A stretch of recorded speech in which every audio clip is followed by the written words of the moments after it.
Hello everyone, welcome to this episode 7 of Crash Course on Modern Indian History. हमारा episode 7 जो कि है about nationalist movements from 1858 to 1905।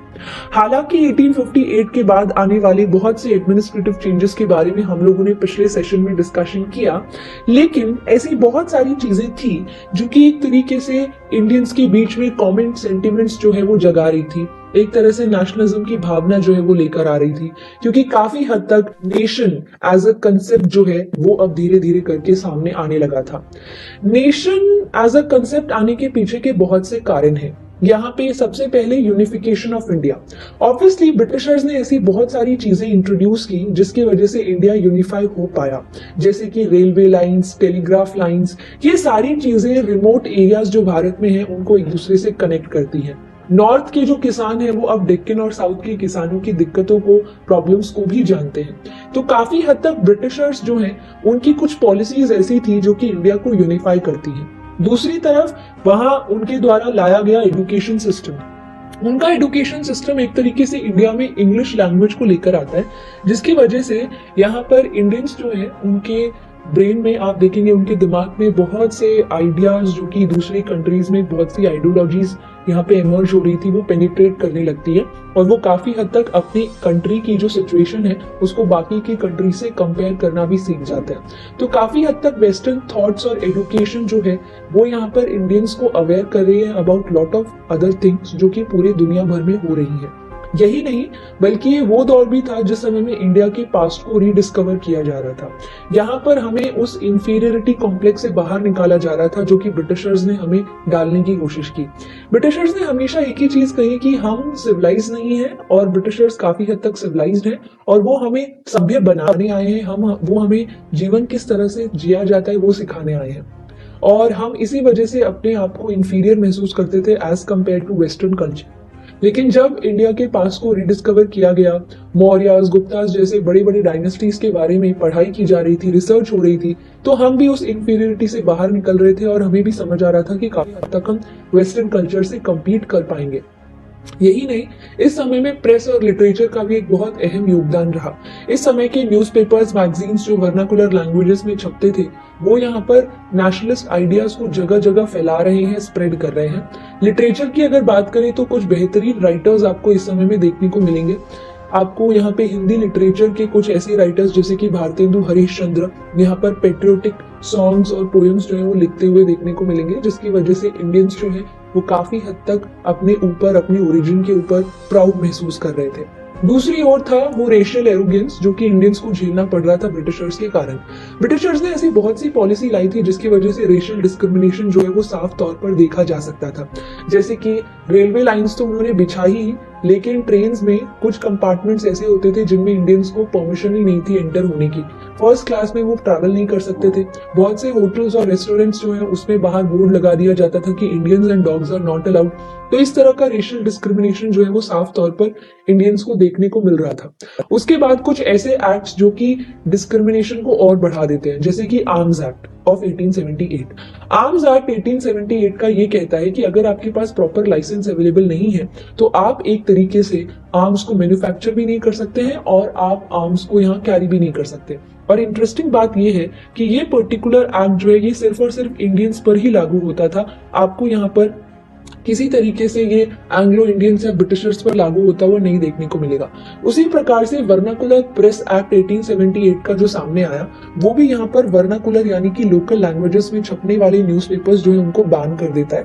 And एक तरीके से अगर देखा जाए तो यहाँ जो कुछ न्यूज़पेपर्स ऐसे थे जिनके राइटर्स और जिनके बेसिकली एडिटर्स जो हैं उनसे लिखित तौर पर डिस्ट्रिक्ट मजिस्ट्रेट ने ये पूरी तरह से इंश्योरिटी ले ली थी कि वो किसी भी तरह से ब्रिटिश क्राउन के प्रति या उस ब्रिटेन के राजा या रानी के प्रति किसी तरह का भी सिडिशियस कंटेंट अपने न्यूज़पेपर में नहीं छापेंगे। इसी के साथ साथ एल्बर्ट बिल कंट्रोवर्सी जो है वो भी 1883 की काफी पॉपुलर रही है। एल्बर्ट बिल कंट्रोवर्सी की अगर बात करें तो लॉर्ड रिपन भारत के एक ऐसे वाइसरॉय थे जिन्हें बहुत ज्यादा पसंद किया जाता था। उन्होंने सोचा कि क्यों ना इंडियन जजेस को कुछ पावर दी जाए। इसी वजह से उन्होंने एल्बर्ट बिल लाया जिसके तहत इंडियन जजेस जो है वो भी यूरोपियंस की जो केसेस हैं उनकी ट्रायल्स ले सकते हैं, उनके ऊपर जजमेंट दे सकते हैं। ये सारी चीजें जो है उन्हें करना अलाउड था। लेकिन ये जो एल्बर्ट बिल था इसको कंट्रोवर्सी में तब्दील कर दिया गया ये कहकर कि ये जो इंडियन जजेस हैं ये इस पर्टिकुलर बिल का फायदा उठाएंगे और काफी हद तक यहाँ पे ब्रिटिश महिलाएं जो हैं उनको अपने घरों में भरना शुरू कर देंगे क्योंकि उनकी गोरी चमड़ी होती है। तो एक तरीके से एल्बर्ट बिल जो है उसको कंट्रोवर्सी बनाकर रख दिया गया और एक तरीके से काफी हद तक इंडियंस जो है उनके कैरेक्टर पर भी उंगलियां उठाई गई। तो ये सारी चीजें क्या कर रही हैं, ये नेशनलिज्म की भावना को इंडियंस में उजागर कर रही हैं। और दूसरी ओर किसान जो कि एक्सप्लॉइटेड महसूस कर रहे थे, हैंडीक्राफ्ट इंडस्ट्री जो है वो पूरी तरह से डिस्ट्रॉय हो गई थी। और वहीं शहरों में अगर आप जाएंगे तो वर्कर्स को प्रॉपर वेजेस और सैलरी जो है वो समय पर नहीं मिलती थी, संडे भी उन्हें नहीं मिलता था और उन्हें बहुत ज्यादा समय तक काम करवाया जाता था। ये सारी चीजें इस प्रकार यहाँ पे हर तरफ हो रही हैं। और फिर आता है इंटेलिजेंसिया ग्रुप, वो ग्रुप भारत का जो कि पढ़ा लिखा था। ये पढ़ा लिखा तबका ये सारी चीजों को बेहतर तरीके से एनालाइज कर रहा है और काफी हद तक भारत की कंडीशन को दूसरी कंडीशन से कंपेयर भी कर रहा है। और यहाँ पे जो ये पढ़ा लिखा ग्रुप था, ये जो तबका था, उन्हें ब्रिटिशर्स और उनकी पॉलिसीज में काफी हद तक विश्वास भी था। तो वो इस कंक्लूजन पर पहुंचे कि शायद ये गलतियां, शायद ये दिक्कतें, शायद ये परेशानियां इस कारण से आ रही हैं क्योंकि इंडियंस की जो परेशानियां हैं, इनकी जो प्रॉब्लम्स हैं, ये ब्रिटिशर्स बेहतर तरीके से समझ नहीं पा रहे हैं और इसी वजह से ये सारी गलतियां हो रही हैं और इंडियंस जो हैं उन्हें ये सप्रेशन झेलना पड़ रहा है। तो क्यों ना हम ब्रिटिशर्स की मदद करें, यहाँ पर इंडियंस की प्रॉब्लम्स को उन तक पहुंचाएं ताकि ब्रिटिशर्स बेहतर तरह से इन सारी केसेस जो है उनको देख सके और बेहतर सोल्यूशन दे सके।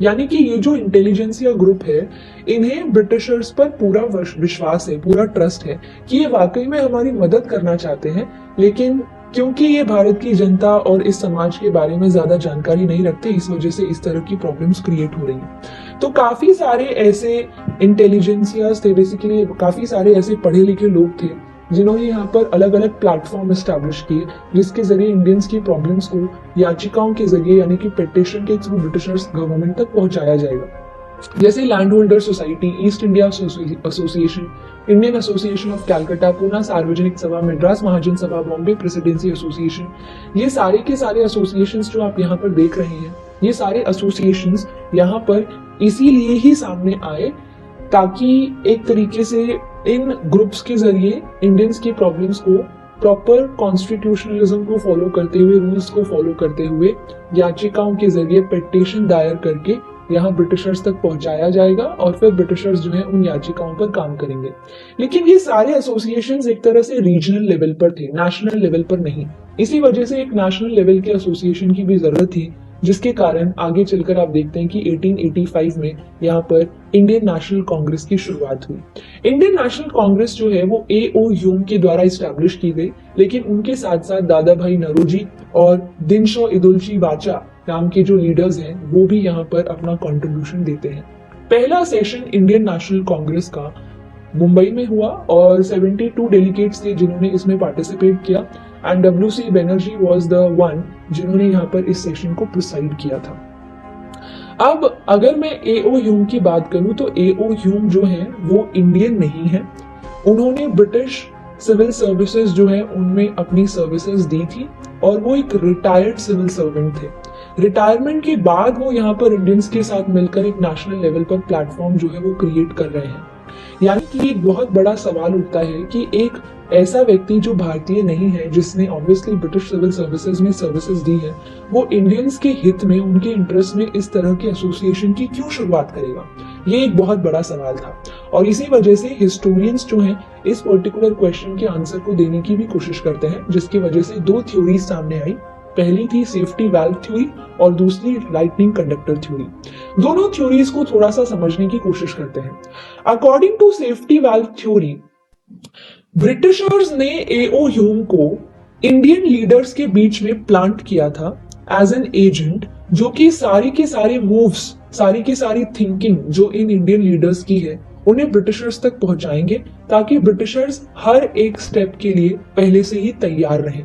यानी कि सेफ्टी वाल्व थ्योरी के अकॉर्डिंग A.O. ह्यूम को as a safety valve Britishers के द्वारा यूज किया जा रहा है इंडियन लीडर्स के बीच में भेजकर। लाइटनिंग कंडक्टर थ्योरी बिल्कुल ऑपोजिट है।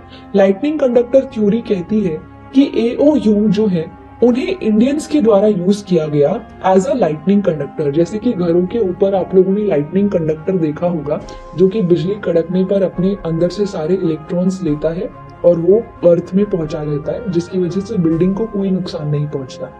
अर्थिंग का जो वायर होता है बेसिकली। तो उसी तरह से अकॉर्डिंग टू सम हिस्टोरियंस, यहाँ पे जो एओ ह्यूम है वो एक लाइटनिंग कंडक्टर की तरह है, क्योंकि वो एक इंडियन नहीं थे, क्योंकि वो एक रिटायर्ड सिविल सर्वेंट थे।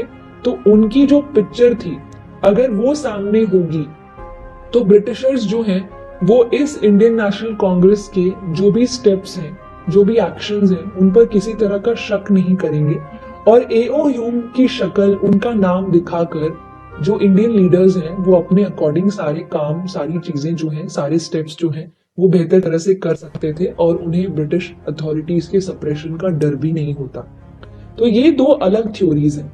एक में एओ ह्यूम अंग्रेजों के द्वारा यूज किए जा रहे हैं और दूसरे में, जिसमें लाइटनिंग कंडक्टर थ्योरी में एओ ह्यूम जो है वो इंडियंस के द्वारा यूज किए जा रहे हैं। आपको क्या लगता है कौन सी थ्योरी सही होगी? कमेंट सेक्शन में इसका जवाब जरूर दें। आगे आने वाले सेशन में हम लोग नेक्स्ट एपिसोड में इसी पर्टिकुलर मॉडरेट फेज के ऊपर चर्चा करेंगे। 1885 से 1905 का जो दौर है वो मॉडरेट फेज कहलाता है, क्योंकि इस फेज में जितने भी लीडर्स हैं, जो कि यहाँ पर आप सामने देख सकते हैं, दादा भाई नौरोजी, सुरेंद्रनाथ बनर्जी जैसे लीडर्स, वो मॉडरेट लीडर्स हैं। वो रूल्स एंड रेगुलेशंस के दायरे में रहकर ही काम करते हैं।